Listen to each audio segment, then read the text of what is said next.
Hallo Rosemarie. Hallo. So, heute haben wir aber ein interessantes Thema. Hast du was Tolles gefunden? Ja. Ich habe so ein uraltes Bild gefunden, wie man Aha. früher ins Lesen gegangen ist. Also, und das ist, da hat mein Vater schon den Steuerbruch in Pacht gehabt. Der Steuerbruch gehört, da hat ja der Gemeinde gehört. Ja. Und ist ja jetzt an die Stadt Besker übergegangen. Und da sind früher die Steuerbrochen worden.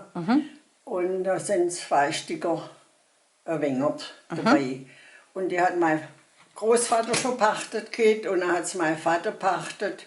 Und dann haben wir so eine Weile gehabt und jetzt hat es mein Neffe pachtet. Und das ist jetzt im Steuerbruch. Und so ist früher gefespert worden. Da hat es Lugeles-Käsebrot gegeben. Tatsache, jeder hat ein lugeles Käsebrot in der Ja, Hand. und dann haben sie den Weinkrug dabei gehabt, da hat man ja noch selber den Wein gemacht, da hat man keine Flasche dabei gehabt, da hat man einen Krug dabei gehabt und da hat man noch einen Wein getrunken. Und das ist also um 1935 oder so rum ist das gewesen, weil also vorne dann sitzt mein Bruder als kleiner Bauer und deswegen weiß man, dass das so ungefähr um die Zeit gewesen ist. Ja. Und hinter steht mein Vater und da sind Tanten dabei. Das ist dein Vater, richtig? Ganz hinter steht der. Und, Das rechts ist das Tante Anna? Bei Tote Anna davon? meine Tote Anna. Und auf der rechten Seite, die wo steht, das ist meine Tote Peile. Aha. Also die Schwester von meinem Vater. Und auf der anderen Seite steht die andere Schwester von ihm.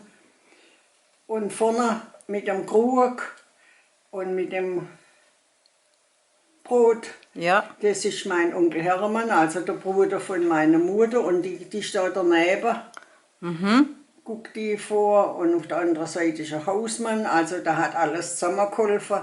Meine Großmutter sitzt ganz links da Ja. und daneben sitzt unsere Hausfrau, ihre Mutter und dahinter sitzt mein Vater, sein Bruder, Der da? der mit der Kappe auf. Ja. Und der wo so ziemlich... Wie heißt der Bruder? Der heißt Alfred oder hat Alfred geheißen, der ist auch im Krieg gefallen. Und das andere ist der Graf der Eugen, der ist auch im Krieg gefallen. Mit den Hosenträger? Der sitzt Ja. daneben. Und so ist halt auch alles dabei gewesen. Und unten, neben Fritz, und, das Mädel mit den Zöpfen links? Das mit den Zöpfen, das ist Elsbeth Feigl, also Seifer hat sie nachher geheißen, wo sie verheiratet gewesen ist. Und da ist auch Nickels, neben den 2 Omas, sitzt eine Frau, das ist Paula Nickel gewesen. Und ihr Mädel sitzt da und hat auch Die dunkle Zöpfe. ja, Genau. also ganz rechts da.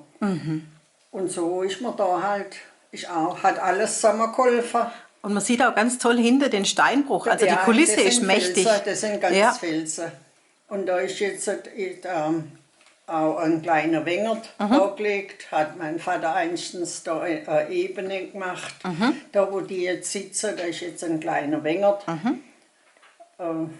Aber auch bloß so 3 Zeilen, der hat noch eine Laube drüber gemacht, über den Weg. Hey Leute, hat's euch gefallen? Dann guckt doch öfter mal in meinen Kanal rein oder auf meine Homepage, da hat's ein ganz nettes Programm. Bei uns ist nämlich etwas Butter.